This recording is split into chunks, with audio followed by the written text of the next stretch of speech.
חזק וברוך. חזק וברוך חזן.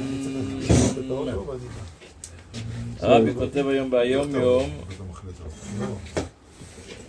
שאדמו"ר הרש"ב היה מדליק את נרות חנוכה בין מנחה לערבית.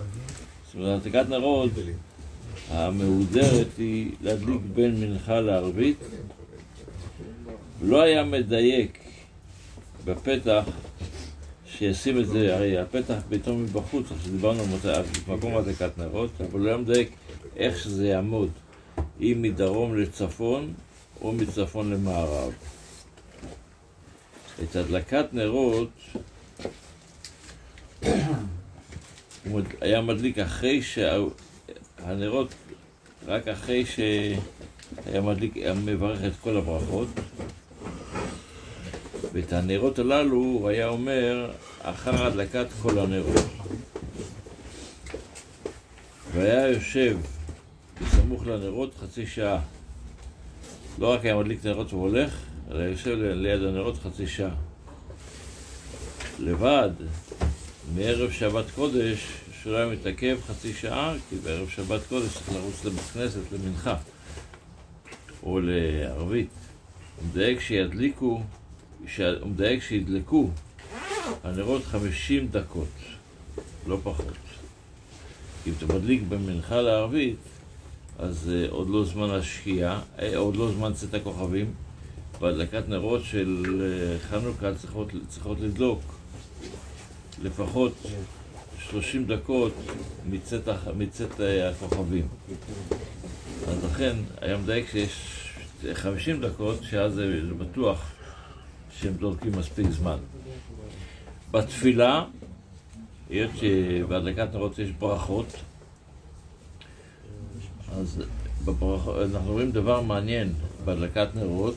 כשאומרים את הנרות הללו, אז אנחנו אומרים, אנו מדליקים על התשועה ועל הניסים ועל הנפלאות.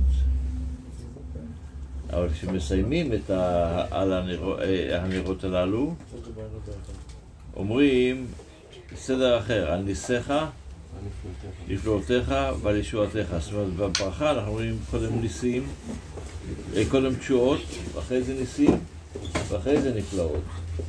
ובסוף אנחנו אומרים קודם על ניסיך ועל נפלאותיך ועל ישועתך.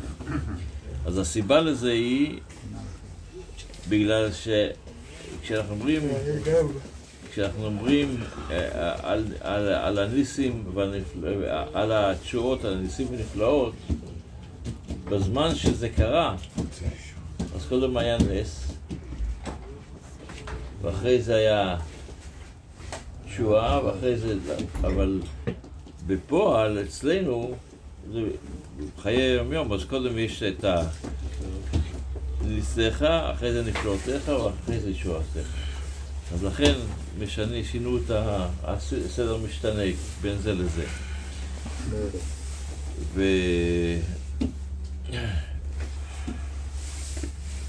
בהלכה, דילגתי על ההלכה, אז בהלכה של חנוכה, אז אמרנו שצריך להדליק את הנרות ולשבת ליד הנרות.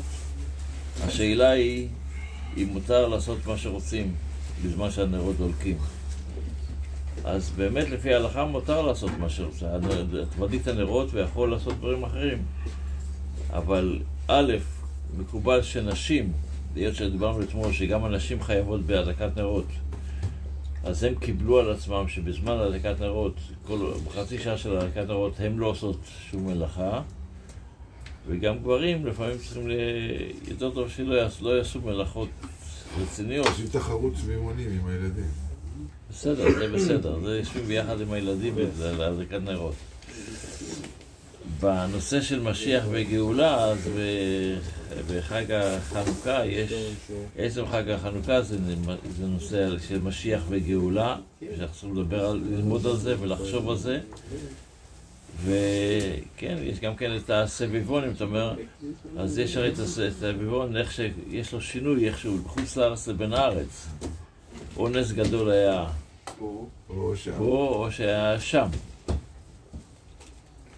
אבל כשאנחנו בגלות, אז נס גדול היה שם. איך שחז"ל אומרים לנו שכתוב, ואת יהודה, בפרשת השבוע, את יהודה שלח לפניו בארץ גושנה. גושנה זה ראשי תיבות. נס גדול היה שם. כי זה יורד למצרים. אבל בארץ ישראל זה ראשי תיבות אחר, שנזכה באמת לגאולה מיד.